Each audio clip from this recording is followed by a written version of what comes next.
Hey guys, thanks for joining me back today. We are going to work a new stitch, and this is one of those stitches that in the crochet world has developed two different names. There are several stitches that over time, including this one, have acquired a couple different names. There's a handful of them that have. This one has been called the cable stitch. I guess I don't really understand why. The second name that I go by for it, and it has been given, is called the diagonal spike stitch, which more, in my opinion, suits it because you are working a diagonal stitch and you are working it in a spiked stitch.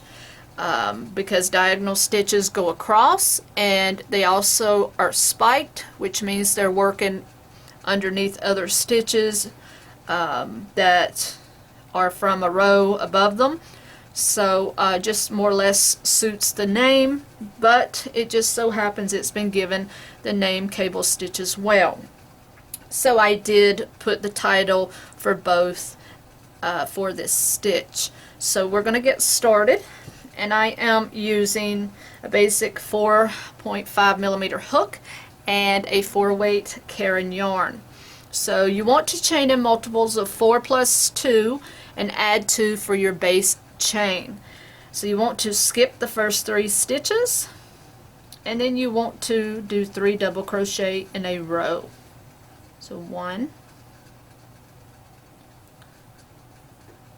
2, and 3.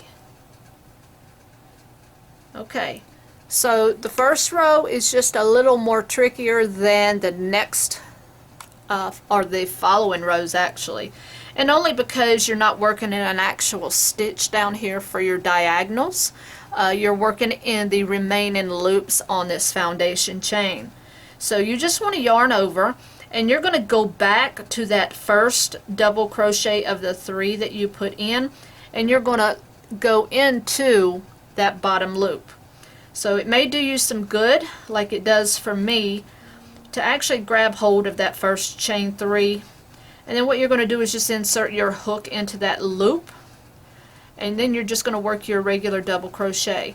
Now don't crunch up your section here. You want to give it a little bit of loop space here and work that double crochet.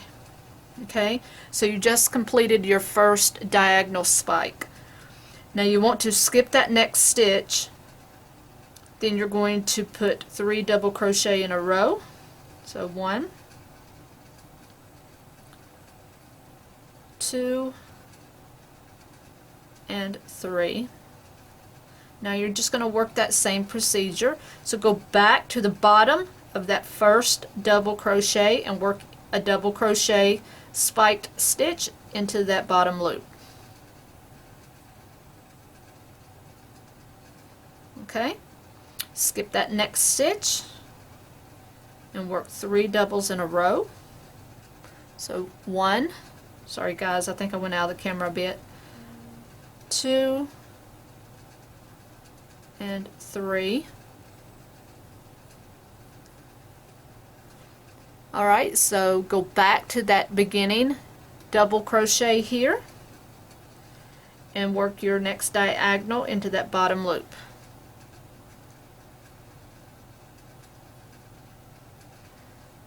Okay, skip the next stitch and work 3 double crochet in a row.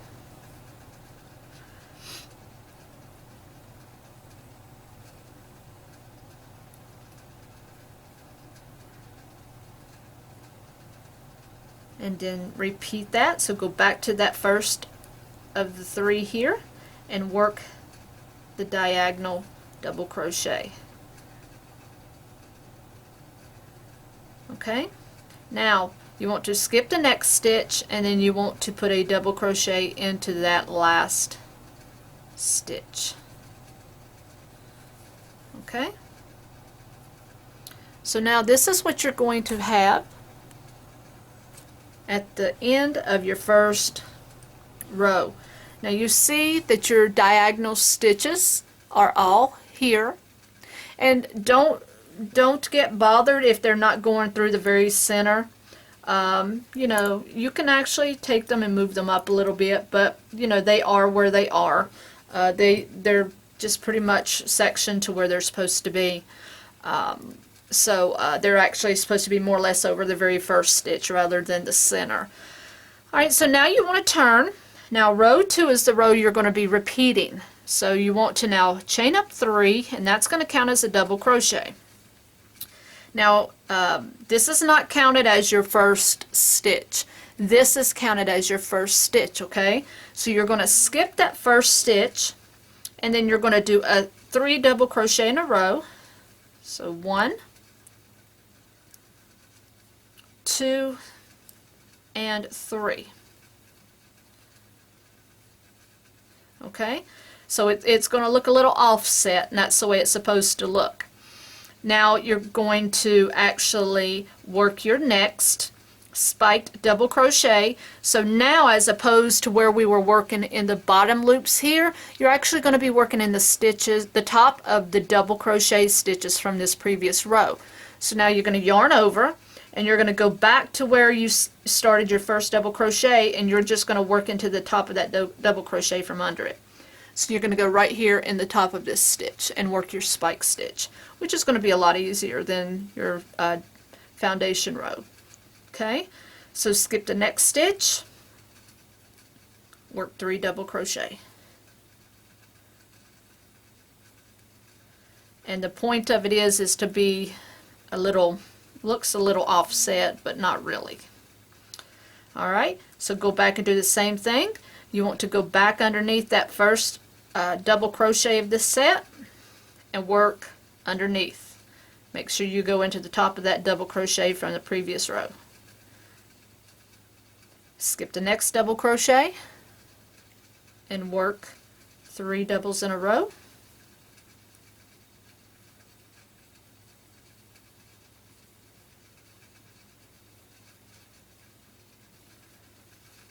And work your next double crocheted spike stitch. Same process, just do not crunch the section up, give it some space. Skip the next stitch, work your next 3 doubles.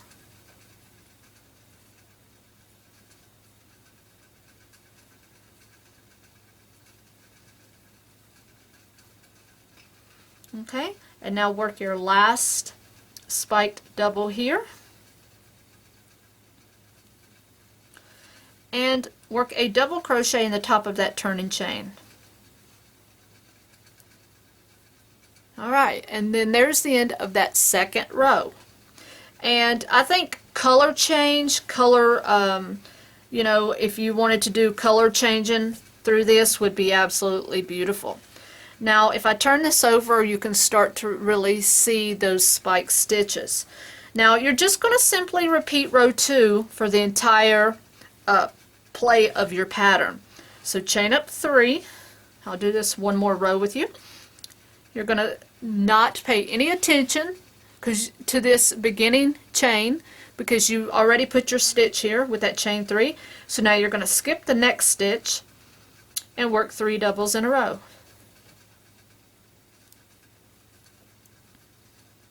So the rest of it is just going to be easy peasy. So then you're just going to do like we just did. You're going to go back to the bottom of that beginning chain 3 or double crochet and go into that double crochet from previous row and work that spiked double crochet.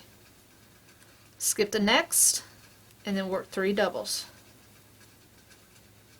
But to me, this is one of those stitch patterns that would be really nice with color change in it. I have a pretty good eye for color, and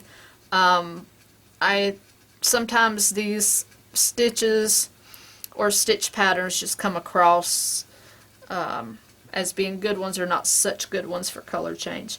And one thing I want to point out, I'll hold this up closer, is one row will be going this way with the diagonals, one will be going this way.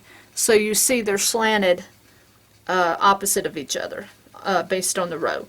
So skip the next stitch, work 3 doubles in the next, 3 stitches, that is, not the same, just as long as you're aware of that. And then work your double crochet diagonal, making sure to give it some leeway there. Skip the next stitch and work your last set.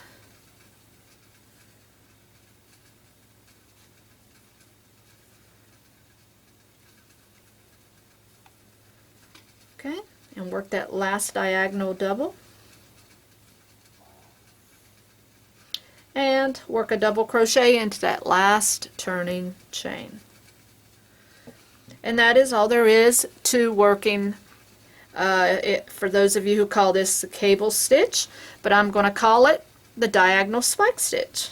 So 2 different ways of looking at the same stitch, and I'm going to give you a bit of a close-up here. You see how beautiful that is, and you see the diagonal double crochets are going different directions there. So it's really a unique stitch, and another one, like I said, would be beautiful with color play in it. So that's really all there is to it. Make it as wide or long as you want it, and just have fun with it. So hope you enjoyed the tutorial. Until next time, happy hooking.